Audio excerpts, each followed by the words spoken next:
welcome back to Susie's Sweet Shop. I'm TJ and this is Brad, and today we decided we're going to answer all the questions that we've been getting from you about owning a bakery, starting a bakery, all that kind of stuff. So we'll get into some questions that I have here that were either posted on previous videos that we made or that we received emails or through other social media outlets and things like that. First question, what is the greatest challenge of owning a bakery or business in general? I think especially with the food industry, it's being consistent with your product. Training people, setting up good processes so that you're doing the same steps the same way every day. And that's probably one of the biggest challenges you'll have far as a business. And what do you find your biggest challenges, TJ? I think one of the biggest challenges as a business owner is staffing, finding employees to represent your business. Especially since everything that's happened in the world the past few years, staffing has become even more challenging. First of all, just finding people, and second of all, finding people who will truly care about your business and represent you in a way that you want portrayed to your customers. Yeah, and especially with staffing, another thing is how competitive the market is right now. Definitely. So it's definitely harder to retain staff members once you train them, and I find that over the last year or two we've been trying to go the extra miles and do as much as we can to retain our employees, because we see the value in each one of them, and we've been very fortunate to have some very amazing people work for us. So that is one of the bigger challenges right now, I think, too. Okay, and next question. Do you want to read that one? How do you come up with new ideas for what products to sell? I have no idea because I don't do it. It's all her. That's why I get you to read the question, because I knew I'd be answering it. So basically, it's really important to stay in touch with what's going on in your industry. As a bakery, I look to see any new innovations that are happening in our industry. So, it's really important to go and look at what other people are doing. I'm not saying copy people, but getting inspiration from what others are doing and seeing what kind of spin you can put on it yourself to bring it to your local market.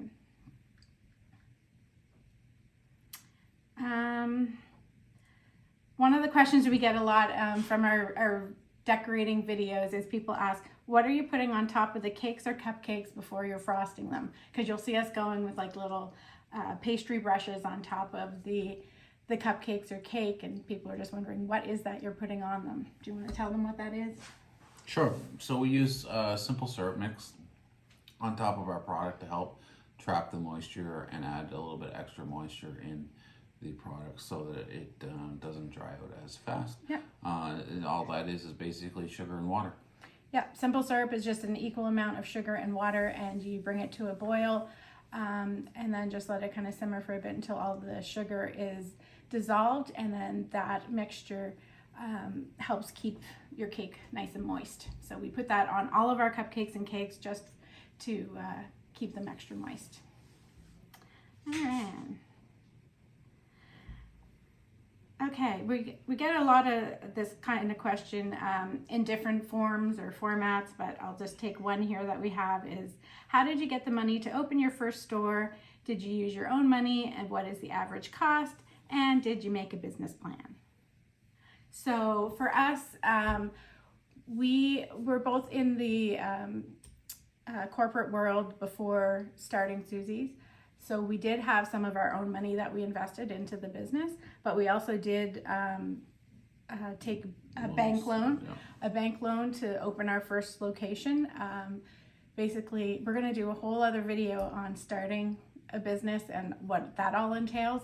But just to give you a quick rundown to answer this question, a bank loan based on what we had envisioned for the store and the budget that we wanted to stay within.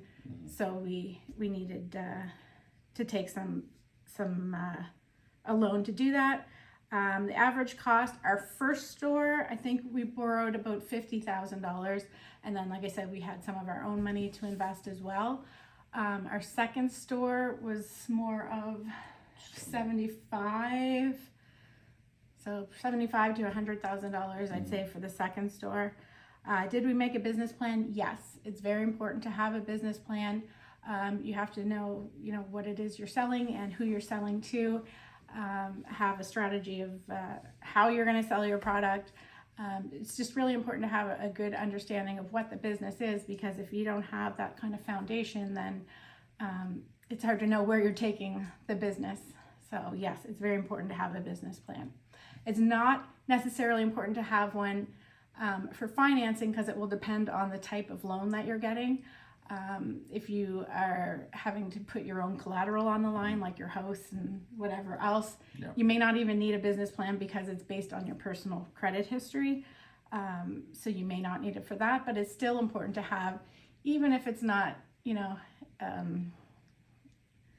am I trying to say? It gives you structure to help you envision where you can take your business to.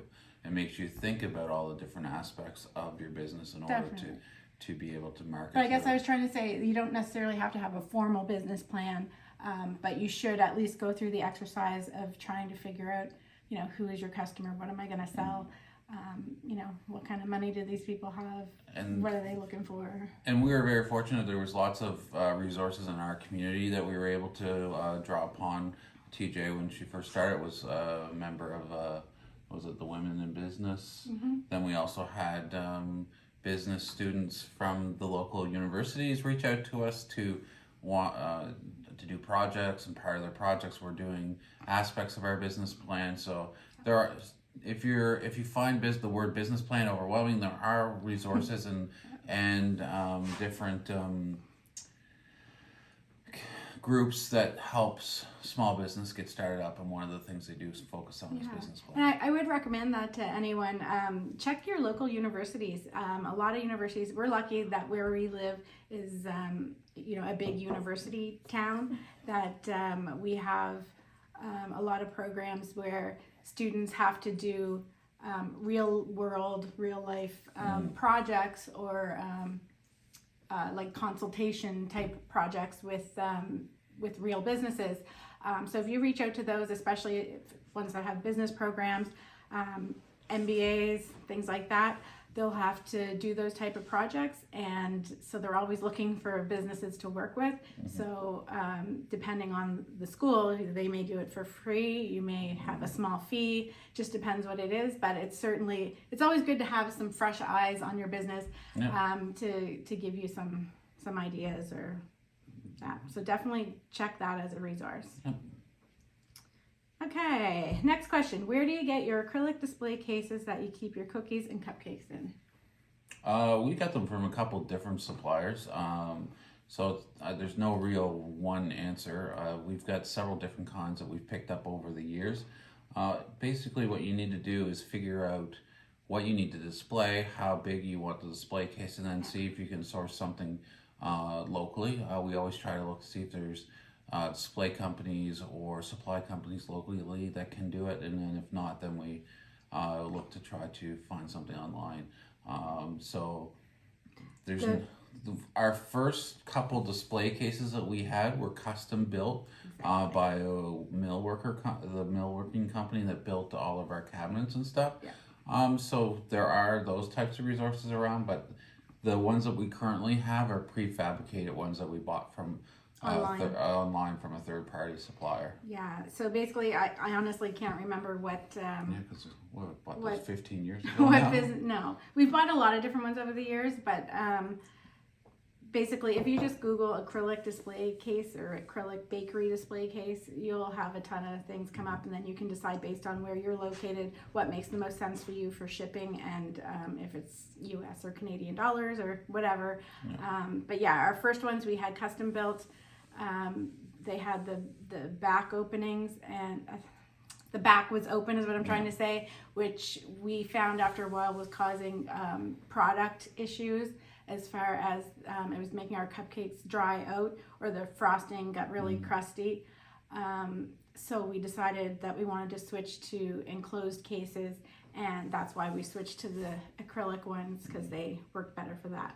You also have to think of your product in terms of, is it something that needs to be refrigerated, or is it a dry case good? So like, for example, cupcakes, cookies, you want those in a dry case. Cheesecakes and like edible cookie dough, things like that, you're going to want to store in a refrigerated case. So it'll just depend on what type of product, and also the space that you have, whether you want like an actual floor standing commercial display case, or if you've had millwork built like we did, then you would want countertop cases. Yep, absolutely. Okay. What oven do you use or recommend for a small bakery? So we currently have a double stack Duke oven, which are industrial convection ovens.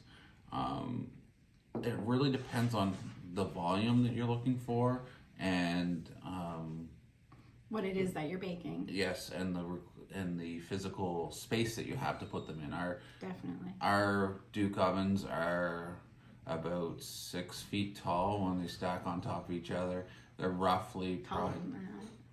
they're roughly about 4 feet wide, roughly. No, I don't know. It doesn't Anyway. matter. Basically, you're just gonna have to measure your space and see how Yeah. much space you need for that. Basically, yeah, it depends if you're wholesale versus a retail bakery. If you're wholesale, then you're probably gonna want the big rack ovens that you can, wheel full pan racks into your oven that revolve around.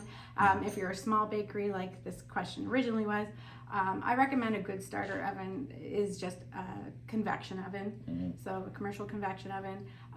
Starting out, just get a single deck, and then as you grow, if you find that you can't really keep up with demand, then you can always stack a second one. You just have to replace the legs on your original oven in order to stack a second one on top. So that's your best way to start out, and cheapest way to help you grow. Okay.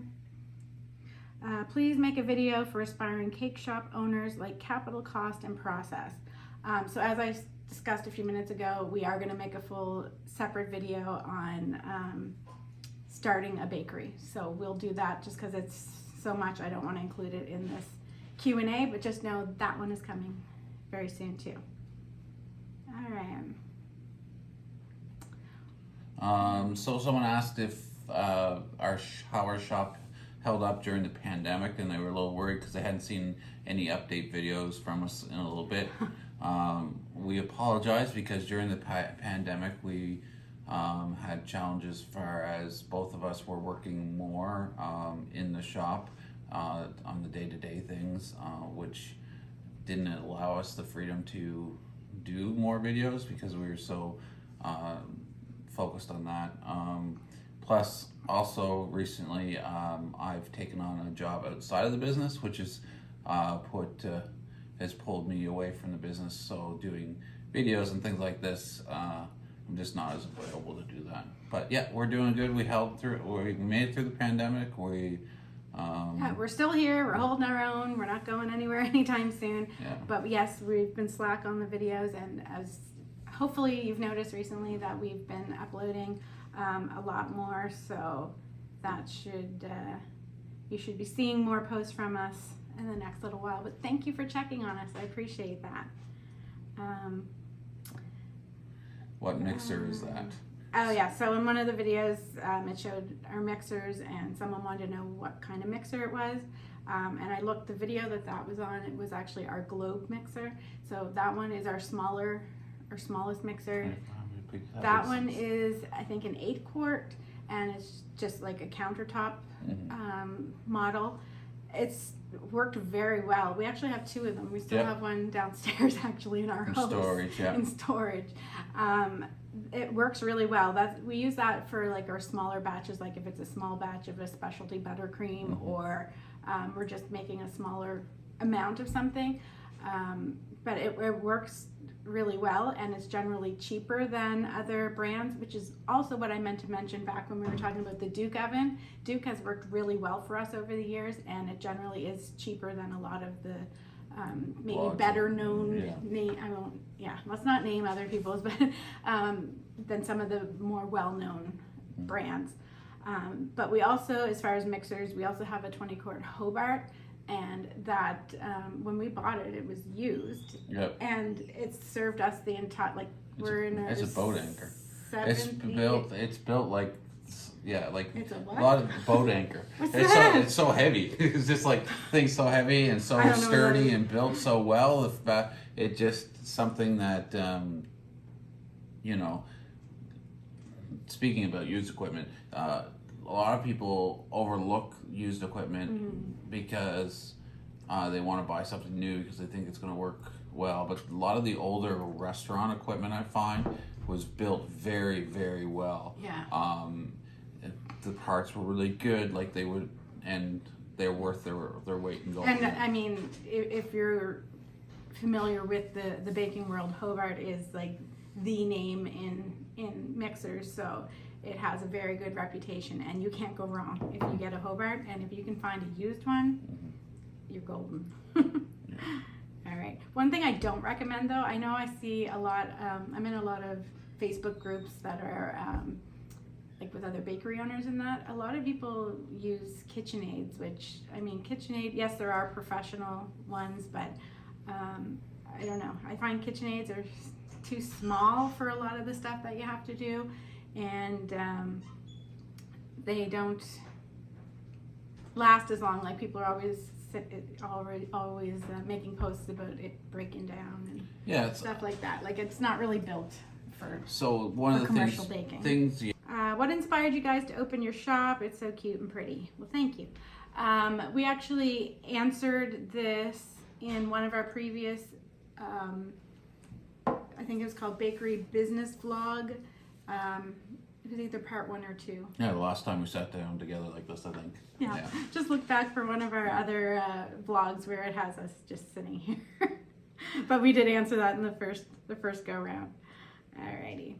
All right, now one overwhelming, what am I trying to say, category, I guess, of questions that we constantly get asked, because we have a few videos on shipping baked goods, that we had a lot of questions on shipping. So I'm just gonna go through and try to answer some of the questions we have here on shipping.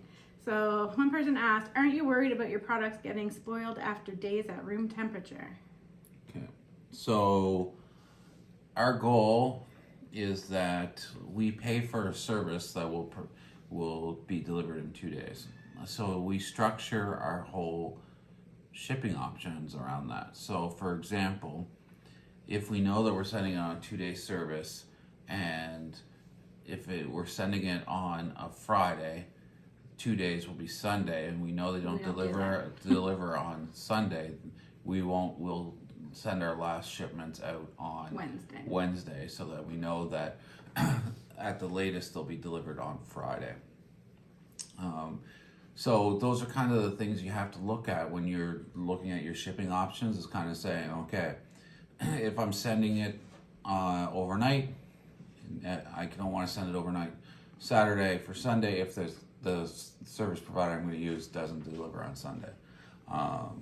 And far as the product we would bake fresh, send it out that night, and then it would be within what we tested as our acceptable quality for the product. So yeah, it depends what product you're sending. It depends on where you're located and where your destination is that you're sending it to. We're in Canada, and so there's only a few months out of the year that we really have to worry about high temperatures. So during hotter months, you would want to use ice packs and things like that in your shipping. But during regular months of the year, we don't need to do that with our product. So yeah, it really is going to be dependent on what you're selling and where you're shipping to.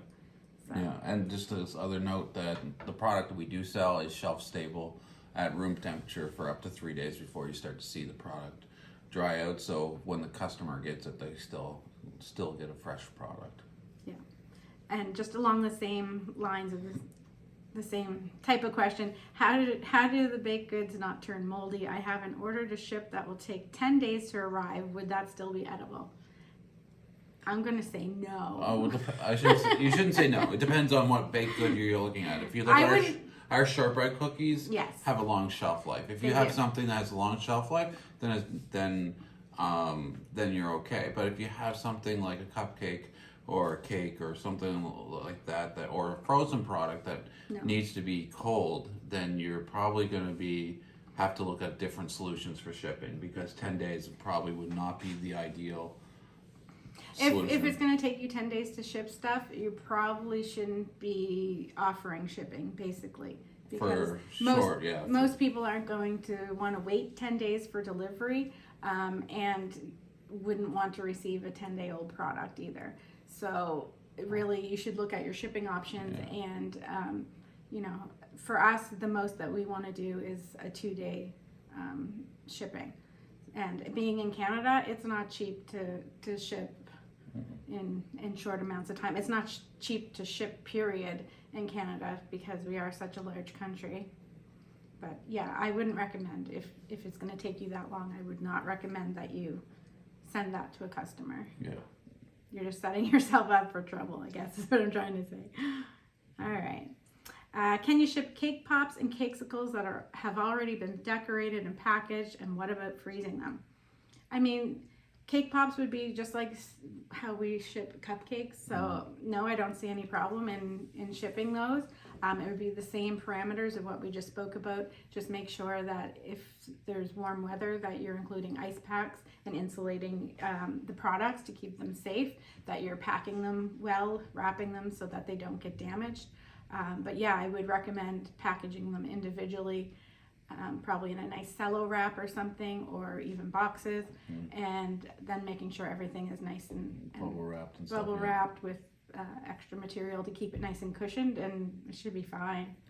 And one of the things that we did to try to test out a couple different solutions to see what would actually work was we had a relative that lives in Ontario, which is a couple days away.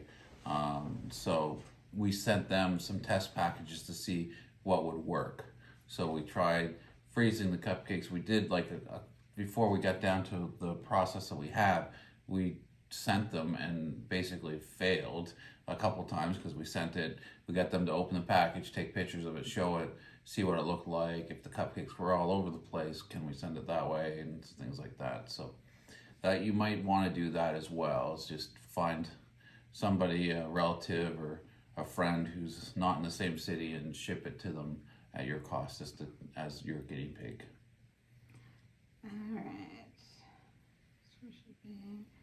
How do you ship with 8 and 12-inch cakes? What about international orders? Well, we don't ship actual full-size cakes. We ship cupcakes and cookies, so smaller type things, so I really can't answer that question. And internationally, we actually don't ship internationally either, so unfortunately I'm not able to help you with that. At this point in time, we actually aren't even able to ship nationally. We're just shipping within our province for now, just due to the regulations surrounding all that. So I'm hoping to work through all that in the next year or so to be able to go beyond our provincial borders. So unfortunately, I can't help you with that. But if you're not in Canada, then your laws or regulations are going to be different anyways. They don't seem to be as strict in the U.S. So if you're in the U.S., then you're probably good to go.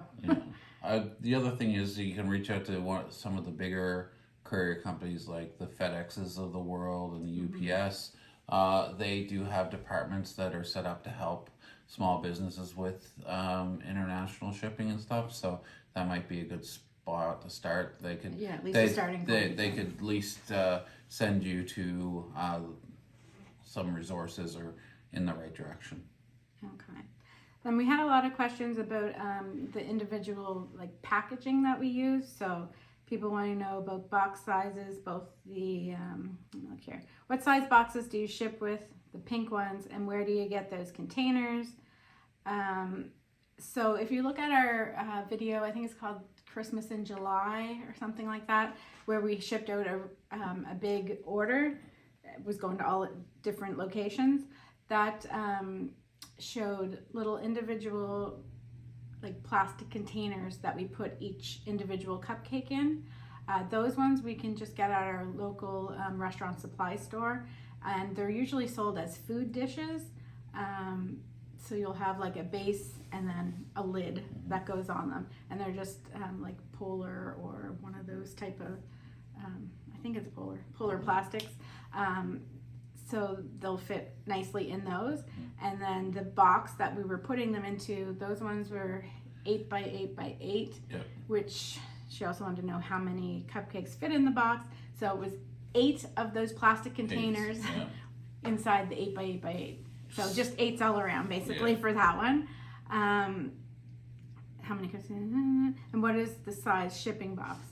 So as far as shipping boxes, that's going to depend on what it is that you're shipping. So for example, that 8 by 8 by 8, we probably used like a 10 by 10 by 10. Basically, you just want something within a couple of inches of the size of whatever the interior thing is that you're shipping, so that you have room to put some padding inside, but you don't want it so big that you have to use a ton of padding, because then that's going to increase your costs for shipping. So you want it snug. So basically what we would do is we take our small pink box, we wrap it in a layer of bubble wrap, and then when we put it into the shipping box, it was snug.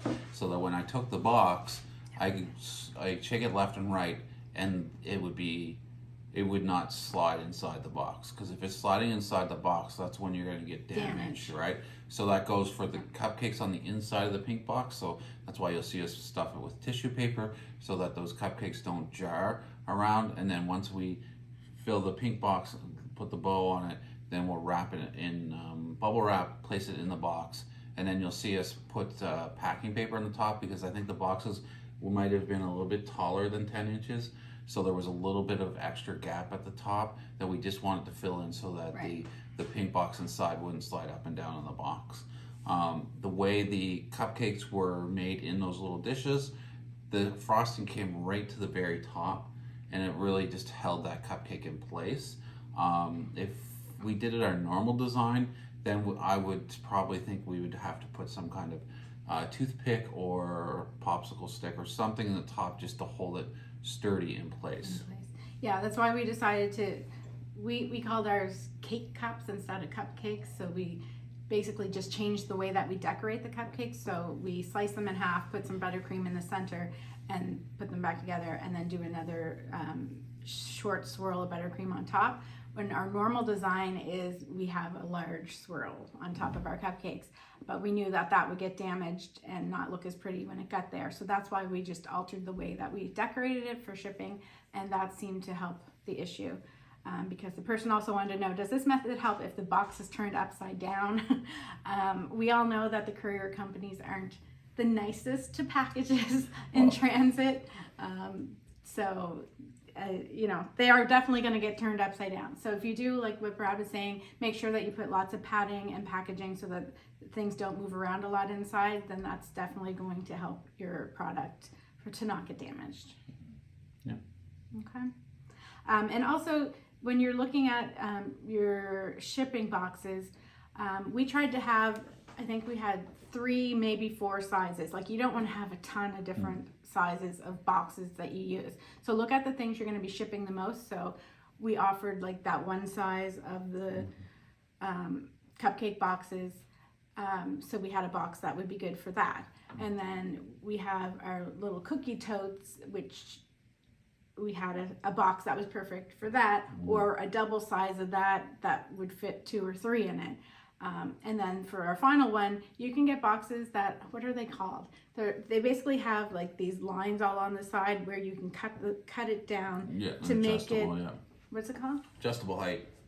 So I think they have an actual name, but I can't think of what they are, I'm sorry. But yeah, basically it allows you to adjust the height of the box. So it'll always be the same width each time, but your height Depending on how much you're putting in there, you can cut the box down to make it fold over and make it smaller based on what you have inside of there. So I think what we did is we structured the offering that we had around the solution we had. So basically, we only offered packages in a certain way that we knew that we could package them in those boxes so that they would be safe. If people wanted multiples of those packages, then they would be charged multiple shipping fees and fees that go with it, just because of the way the cost is so high. Now, I know that there was one question about how do you deal with larger right here. What do you do with larger orders that don't fit in the boxes you already have? That's my biggest problem, trying to understand shipping and packaging. So basically, our philosophy was we had a solution A for the cupcakes and solution B and C for cookies, a small and then a large. No, and then the adjustable one And that we then- could fit multiple things in. Right, and then basically, if you have one customer that wants multiple of them, then you'd have to look at maybe a bigger box that would fit your smaller boxes in. I know it seems like a lot of packaging, or you would just kind of have to look at the scope of it too. If you're a custom cookie place, maybe your solution is you sell your cookies, your hand decorated cookies by half a dozen and a dozen. If they want 13, then they have to go up to 18 because you have a box that fits your 12 and a box that fits your 6, right? So you have to kind of guide the solution to be cost effective for both you and for the customer, right? Yep.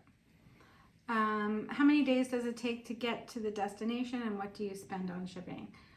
So we already said we typically use a 2-day shipping, and shipping is just based on location. So where is it going to?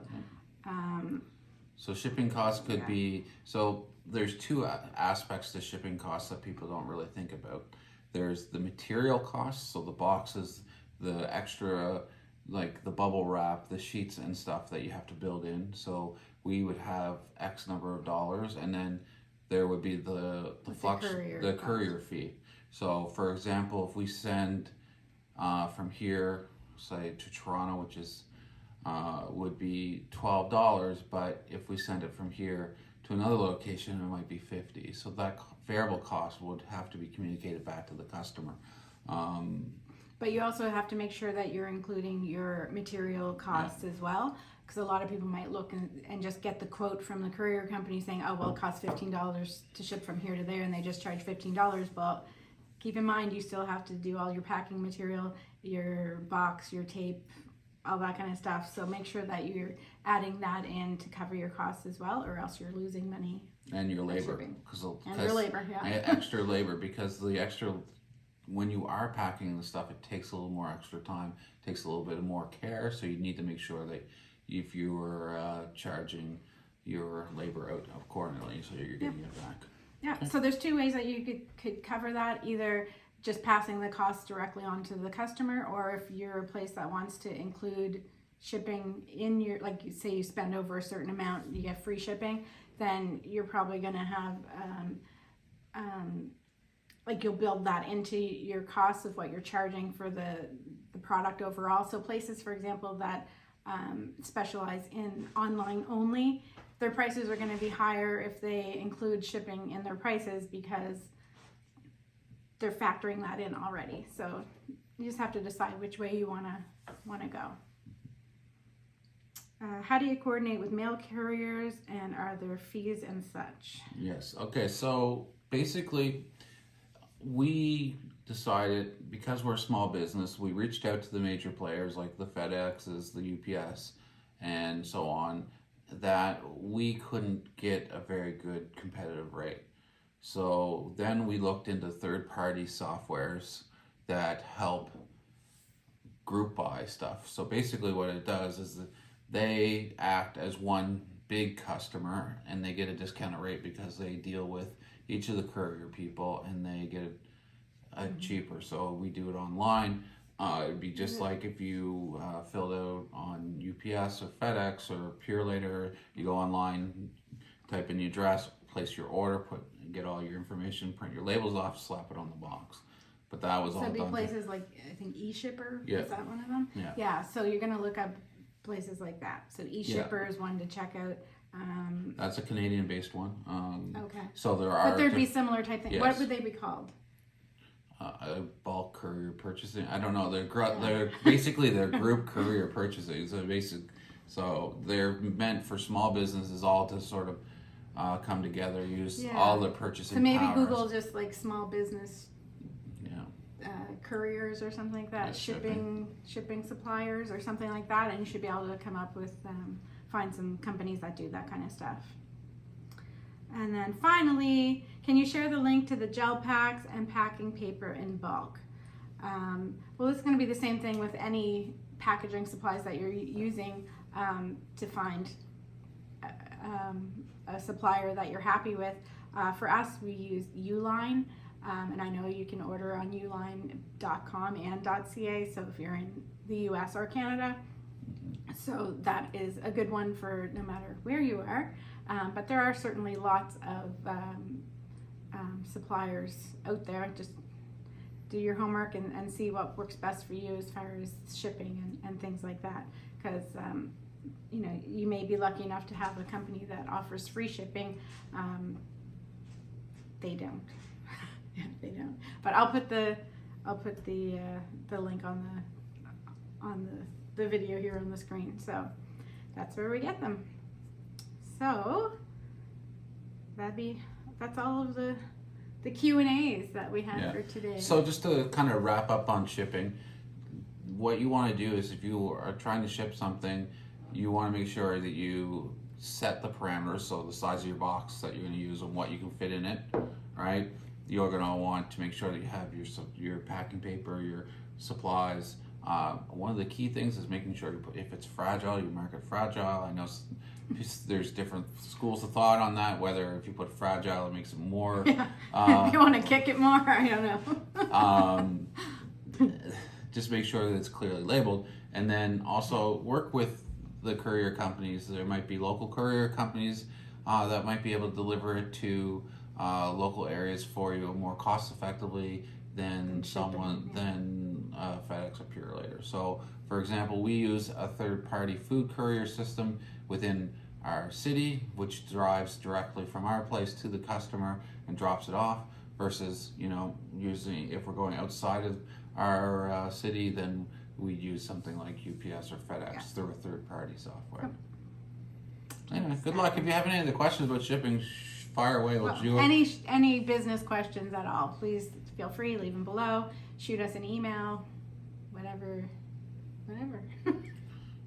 All right, well, that's it for today, guys. Thanks so much for tuning in, and we'll be back with another video for you soon. Good luck with your business. And good luck. Bye.